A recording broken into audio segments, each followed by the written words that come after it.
Assalamualaikum warahmatullahi wabarakatuh. Sahabat-sahabat di statistika yang berbahagia, alhamdulillah pada pertemuan kali ini pokok bahasan kita adalah hipotesis. Hipotesis berasal dari bahasa Yunani yaitu hipo dan tesis, di mana hipo memiliki makna hal yang belum, sementara itu tesis yang bermakna pembuktian. Jadi secara harfiah kita akan mencari sesuatu yang belum terbukti dan menjadi tugas kita untuk membuktikannya. Ingat, yang diungkapkan dalam hipotesis adalah terkait dengan populasi. Meskipun untuk pembuktian nantinya yang akan kita pergunakan adalah sampel.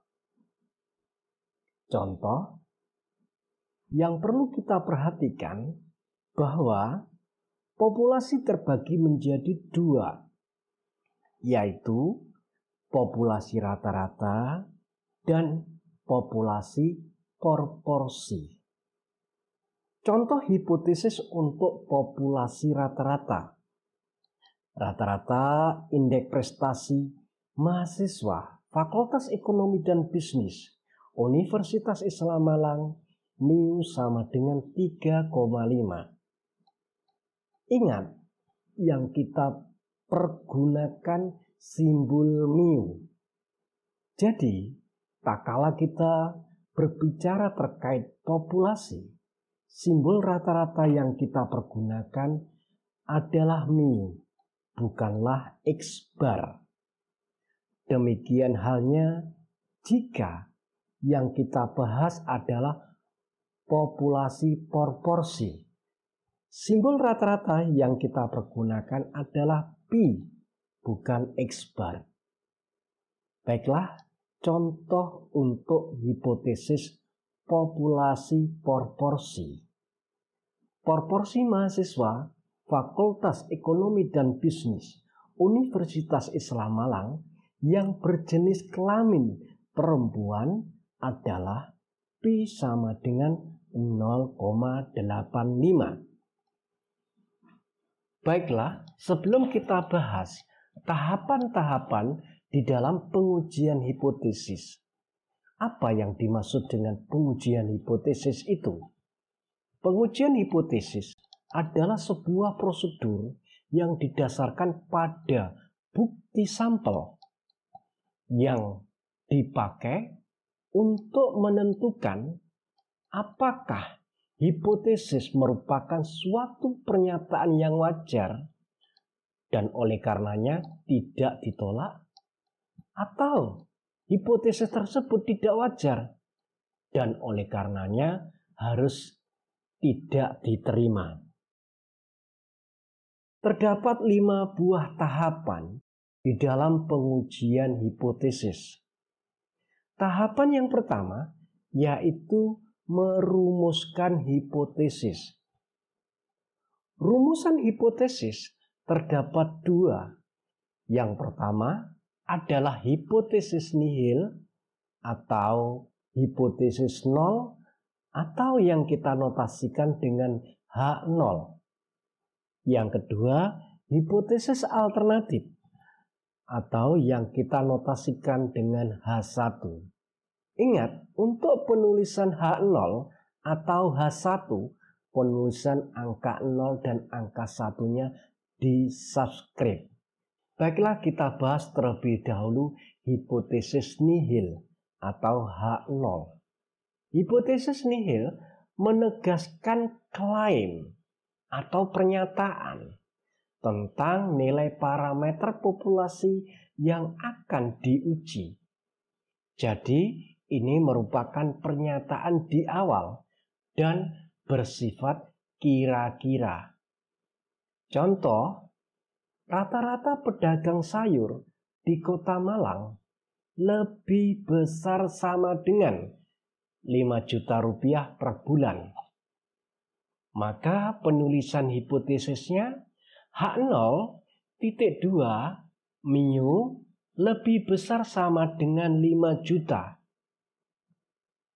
Contoh berikutnya, 90% mahasiswa Fakultas Ekonomi dan Bisnis lulus tepat waktu. Maka penulisan hipotesisnya H0,2 mu sama dengan 0,9. Ingat, simbol yang kita pergunakan pi, karena yang kita bicarakan adalah prosentase atau proporsi. Meskipun hipotesis berasal dari terkaan atau kira-kira, namun di dalam menyusun hipotesis tidak boleh asal-asalan. Artinya, harus mendasarkan pada pertimbangan-pertimbangan tertentu, yaitu hipotesis dibuat berdasarkan pada sebuah acuan, yakni acuan teori dan atau acuan fakta ilmiah. Suatu misal, kita telah membuat hipotesis rata-rata penghasilan pedagang di Kota Malang lebih besar sama dengan 5 juta rupiah per bulan. Kenapa? Karena kita melihat kondisi pasar yang selalu ramai dan dipadati oleh konsumen. Itu yang merupakan pertimbangan pertama. Pertimbangan yang kedua, barang dagangannya sangat lengkap. Pertimbangan yang ketiga, kondisi pasar yang bersih dan tertib. Dan masih banyak lagi pertimbangan-pertimbangan yang lainnya. Jadi, penyusunan hipotesis ini berdasarkan fakta. Di dalam menyusun hipotesis harus menyatakan hubungan dan selalu mengandung tanda sama dengan, kurang dari sama dengan, atau lebih besar sama dengan. Dalam menyusun hipotesis harus dapat diuji. Dan yang terakhir, dalam menyusun hipotesis harus sederhana. Selanjutnya, hipotesis alternatif atau yang kita notasikan dengan H1. Pernyataan di dalam hipotesis alternatif selalu merupakan kebalikan dari hipotesis nihil. Contoh, di awal kita telah membuat hipotesis rata-rata penghasilan pedagang sayur di Kota Malang lebih besar sama dengan 5 juta rupiah per bulan. Maka hipotesis alternatif yang kita susun, rata-rata penghasilan pedagang sayur di Kota Malang lebih kecil dari 5 juta rupiah per bulan. Sehingga kita bisa menuliskan hipotesisnya H1,2 mu kurang dari 5 juta. Contoh yang kedua, kalau di awal tadi kita membuat hipotesis 90% mahasiswa Fakultas Ekonomi dan Bisnis Universitas Islam Malang lulus tepat waktu, maka hipotesis alternatif dapat kita susun 90% mahasiswa Fakultas Ekonomi dan Bisnis Universitas Islam Malang tidak lulus tepat waktu.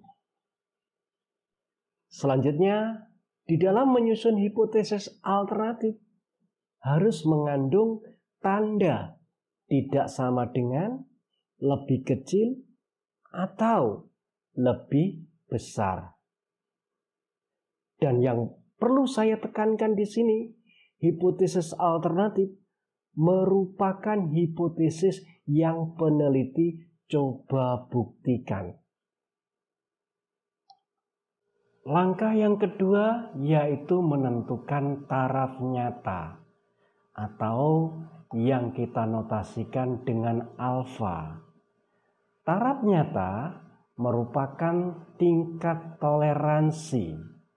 Semakin kecil alfa yang kita pergunakan, maka semakin kecil pula tingkat toleransi kesalahan dan semakin tinggi tingkat confidence intervalnya atau tingkat kepercayaannya.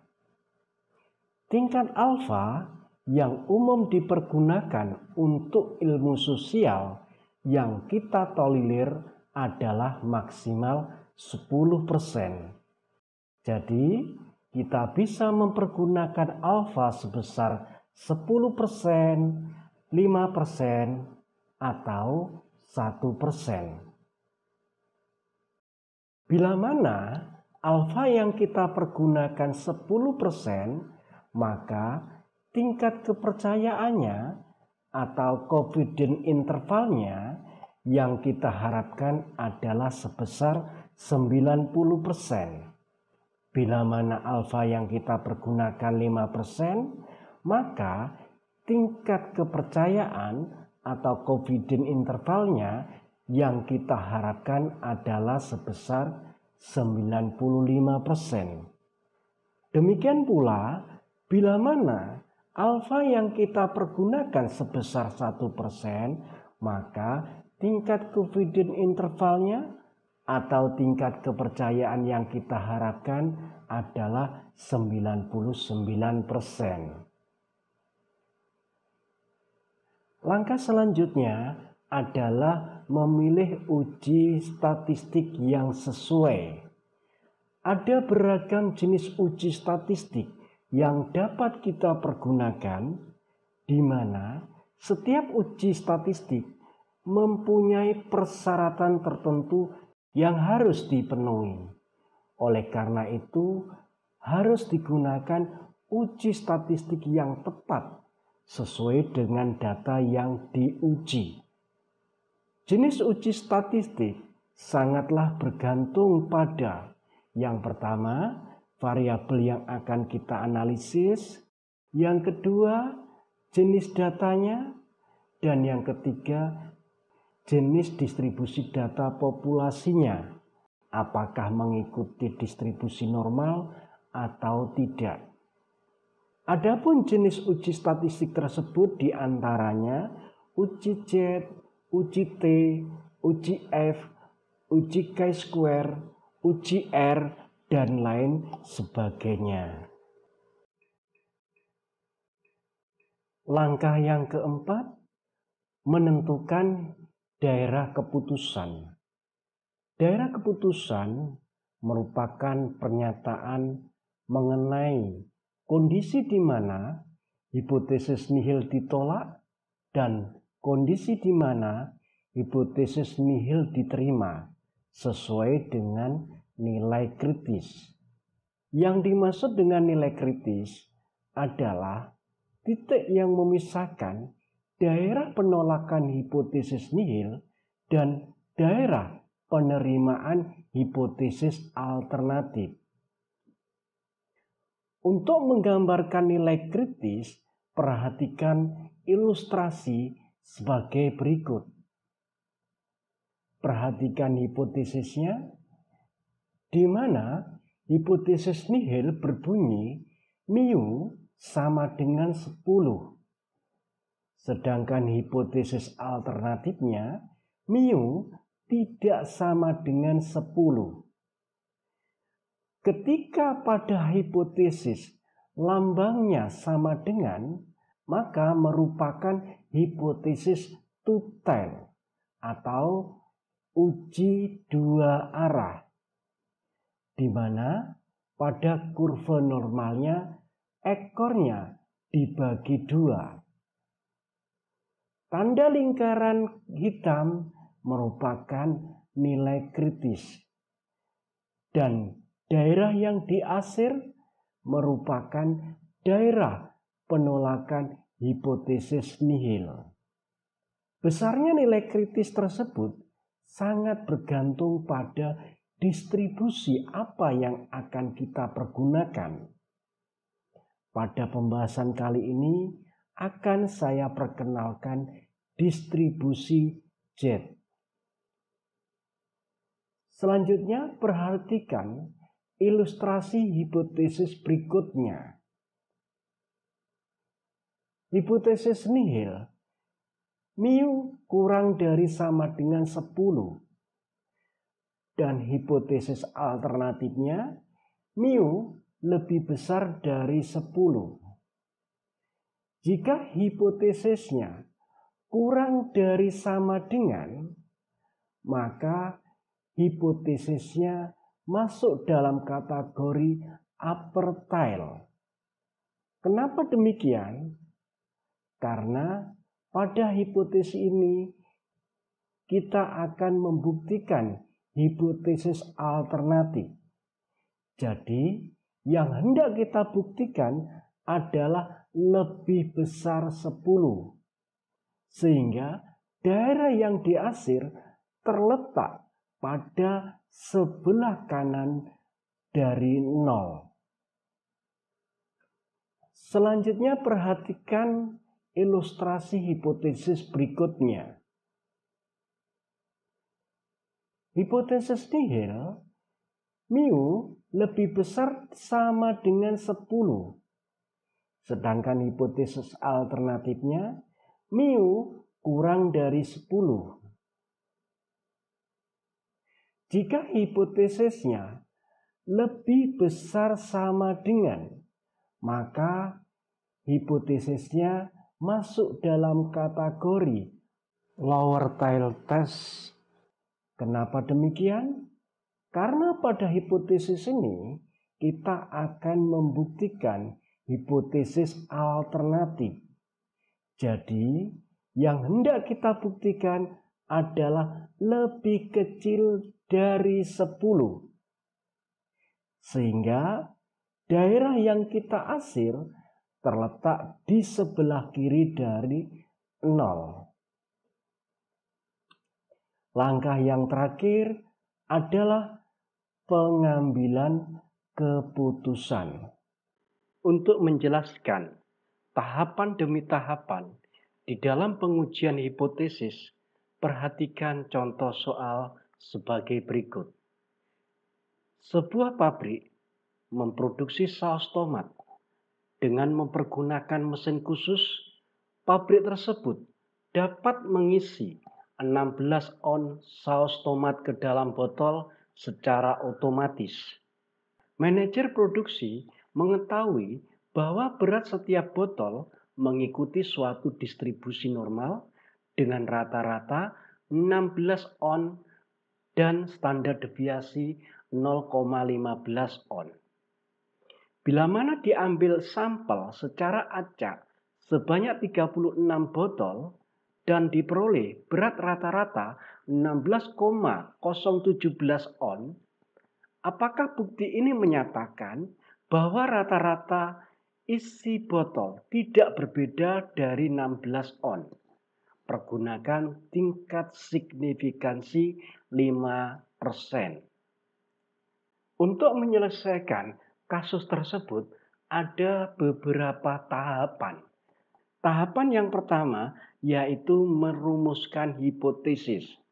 Berdasarkan pernyataan di dalam kasus tersebut, maka hipotesis nihil dapat kita rumuskan rata-rata isi botol tidak berbeda dari 16 on. Tidak berbeda mengandung makna sama dengan. Sehingga hipotesis nihil dapat kita tuliskan H0.2 mu sama dengan 60. Selanjutnya untuk hipotesis alternatifnya, di mana hipotesis alternatif bunyinya merupakan kebalikan dari hipotesis nihil, yaitu rata-rata isi botol berbeda dari 16 on. Berbeda mengandung makna tidak sama dengan, sehingga hipotesis alternatifnya dapat kita tuliskan H1.2 mu tidak sama dengan 60. Karena di dalam hipotesis mengandung simbol sama dengan, maka pada kasus ini dipergunakan uji two-tailed test atau uji dua arah. Langkah selanjutnya yaitu menentukan taraf nyata atau tingkat signifikansi. Pada kasus ini, tingkat signifikansi yang dipergunakan adalah sebesar 5%. Dengan demikian, alfa sama dengan 5%. Selanjutnya, pada langkah yang ketiga, kita akan menentukan uji statistik. Pada kasus ini, uji statistik yang kita pergunakan adalah jet uji. Berdasarkan pernyataan dalam soal, dapat diketahui bahwa rata-rata berat setiap botolnya adalah 16 on. Dengan demikian, mu sama dengan 16 on. Selanjutnya, standar deviasinya sebesar 0,15 on. Selanjutnya, dapat kita ketahui pula jumlah sampel yang diambil secara acak yaitu sebanyak 36 botol. Sehingga N sama dengan 36. Selanjutnya, berat rata-rata dari sampel yaitu sebesar 16,017. Formulasi jet uji, jet sama dengan X bar minus mu dibagi dengan standar deviasi per akar N. Formulasi jet uji ini berlaku pula pada uji satu arah. Yang menjadi perbedaan adalah bila mana di dalam uji dua arah, jet ujinya adalah jet alfa per 2, sedangkan pada uji satu arah, jet ujinya adalah jet alfa. Berdasarkan data yang tersedia, akhirnya kita peroleh jet alfa per 2 sebesar plus minus 0,68. Langkah selanjutnya adalah menentukan daerah keputusan.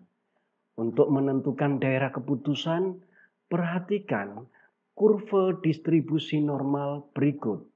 Adapun nilai alfa yang kita pergunakan pada pengujian ini adalah sebesar 5% dan jenis pengujiannya adalah uji dua arah atau two-tailed test. Dengan demikian, alfa yang kita gunakan adalah alfa per 2 atau sebesar 0,025. Prinsipnya, di dalam kurva normal memiliki luas sebesar 1. Sehingga jika kita bagi menjadi dua sisi, maka masing-masing sisi memiliki luas yang sama, yaitu sebesar 0,5. Dengan demikian, luas antara 0 ke sebelah kanan sampai dengan titik kritis adalah sebesar 0,0475. Demikian pula, luas antara angka 0 ke sebelah kiri sampai dengan titik kritis sebesar 0,0475.